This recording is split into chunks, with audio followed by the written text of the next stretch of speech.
Hello， 大家好，我是在洛杉矶卖房的卷毛。你是否在午夜梦回的时分思量许久，到底要买中古屋还是新成屋呢？今天要跟大家聊聊这两个的差异，还有买中古屋的时候的一些小迷思，然后要跟大家说说在看新建案的时候 ，agent 可以为你做些什么。最后，卷毛会介绍看新成屋的一些资源给大家。如果近期有计划要买房，或是已经在看房的小伙伴，一定要看到最后。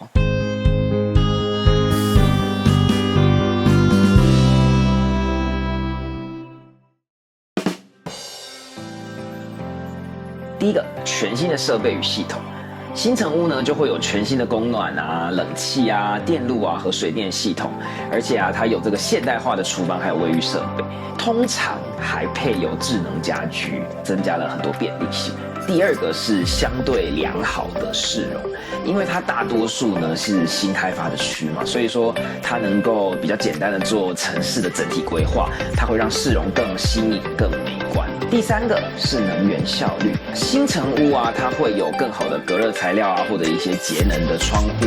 比较符合最新的能源法规标准。而且啊，很多新成屋它都已经帮你装好太阳能板了，让你每个月可以省下100-200块的电费。第四点是定制选项，通常啊，新成屋的设计也会比较符合现代人的使用习惯。而且大部分的新建案都因为还在改，所以你可以依照你自己的使用习惯做客制化。当然啦，客制化就意味着钱没有变不见，只是变成你喜欢的样子。第五点就是保修期，通常新建案啊，它都会有结构的保修跟这个系统的保修，会减少你短期的维护还有这个修理的费用。接下来我们来讲讲新成屋的缺点。新成屋的缺点，第一点就是价格溢价。在洛杉矶的新成屋啊，通常比同区域的中古屋贵大概15%到20%。第二个是地点上的限制，大多数的新建案啊，在城市的郊区啊，或者一些新开发的区域，可能远离市中心，或者是说一般大部分的人工作的地方，还有比较成熟的社区。第三点是通常地块比较小。毕竟土地还是属于稀缺资源嘛，所以常常相较于同区域的中古屋啊，新成屋的每一个单元的地块它就会比较小，所以说你可能之后要再规划盖 ADU 的话，尺寸就不能盖得太大。那第四点，周围的环境可能还在建设中，社区的设施和服务相较之下就比较不够完善。那最重要的一点就是容易会有新区开发税，也就是我们常讲的 Mellow Rules。因为是新的城市嘛，所以当地的建设还没有很完善，那当地的政府就会依照土地价值去课税，用来提高一个新区的基础设施啊，还有服务的质量。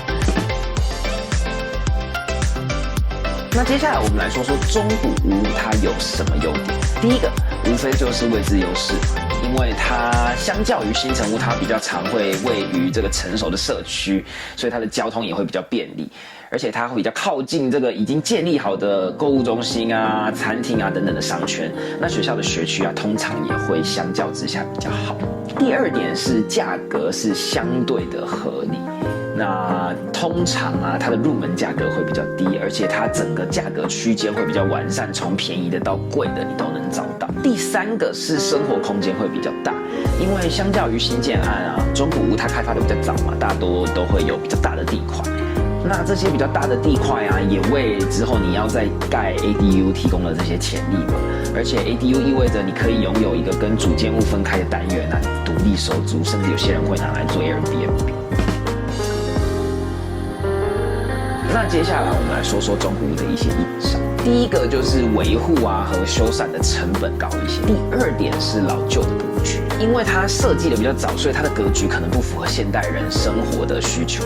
那第三个是隐藏的问题，中古屋它可能会存在一些你不易察觉的结构问题嘛，住进去了一阵子之后你才会发现。再来就是旧房子它可能会有这些铅漆啊或者是石棉啊这种有害物质的使用。那对于新成屋来讲，因为这些环保法规还有这些建材的法规都已经更新了，所以现在这些东西都已经禁用。那再来是管道跟电路可能需要全部更换，因为老旧的这些电线系统啊，可能已经无法承受现代家庭的这种高用电需求，譬如说电脑嘛，或者是电动车的这些充电桩。第4点是能源效率普遍比较低。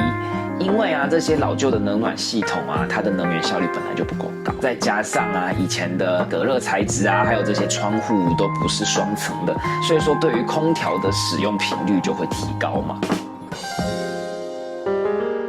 接下来要跟大家分享一下买房时候常见的迷思：新房不需要经纪人，这一点是错的。经纪人可以为你争取更好的条件嘛，甚至有时候可能可以有一些额外的免费升级。那建商的销售团队主要还是代表建商的利益嘛，所以说，就像我之前讲的，你不会要求对方的律师为你辩护。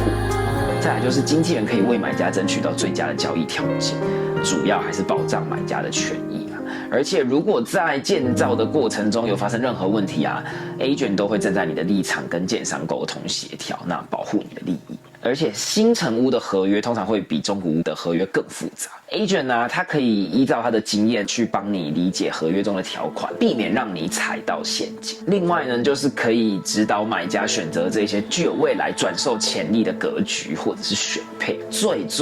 重要的是，经纪人的介绍费通常都是建商在付的嘛。你买房的价格不会因为你自己去买而比较便宜。那总结一下，选择新房呢还是中古屋，主要还是取决于你个人的需求。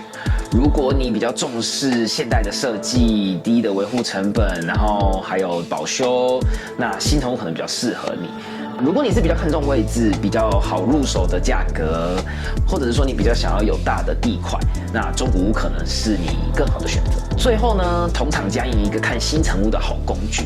，newhomesource.com， 这是一个专门介绍新建案的网站。它的资讯很齐全。如果你想要更详细的资讯，再联络你的 agent， 让他做一些工作。那这就是这部影片的全部内容啦。如果你觉得这部影片有帮助到你的话，再麻烦你动动手指帮我点个赞。你的支持就是我继续前进的动力。如果我再也见不到你，那祝你早安、午安还有晚安，谢谢。